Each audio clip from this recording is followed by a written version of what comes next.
চন্দনাইশে জাতীয় পুষ্টি সপ্তাহের সমাপনী ও পুরস্কার বিতরণ। চট্টগ্রামে চন্দনাইশ থেকে বিশেষ প্রতিনিধি নুরুল আলমের প্রতিবেদনে বিস্তারিত। শিশু থেকে প্রবীণ পুষ্টিকর খাবার সার্বজনীন এই প্রতিপাদ্য বিষয় সামনে রেখে চট্টগ্রামে চন্দনাইশে জাতীয় পুষ্টি সপ্তাহ 2025-এর সমাপনী ও পুরস্কার বিতরণ করা হয়েছে।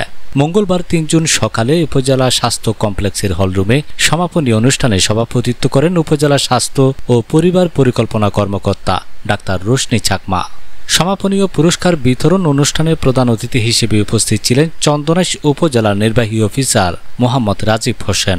বিশেষ অতিথি ছিলেন যথাক্রমে উপজেলা প্রাণী সম্পদ কর্মকর্তা ডাক্তার ফেরদৌসী আক্তার, চন্দনাইশ উপজেলা স্বাস্থ্য কমপ্লেক্সের আবাসিক medical officer doctor Abu Rashed Mohammad Nuruddin, উপজেলা কৃষি অফিসার আজাদ হোসেন, উপজেলা প্রাথমিক শিক্ষা অফিসার কবির হোসেন।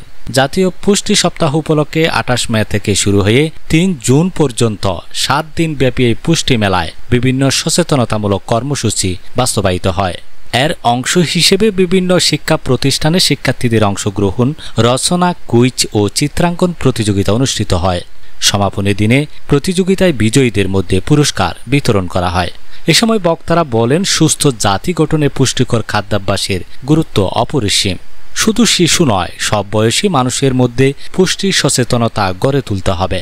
অনুষ্ঠানটি স্থানীয় পর্যায়ে পুষ্টি বিষয়ে সচেতনতা বৃদ্ধিতে গুরুত্বপূর্ণ ভূমিকা রাখবে বলে আশা করা হচ্ছে।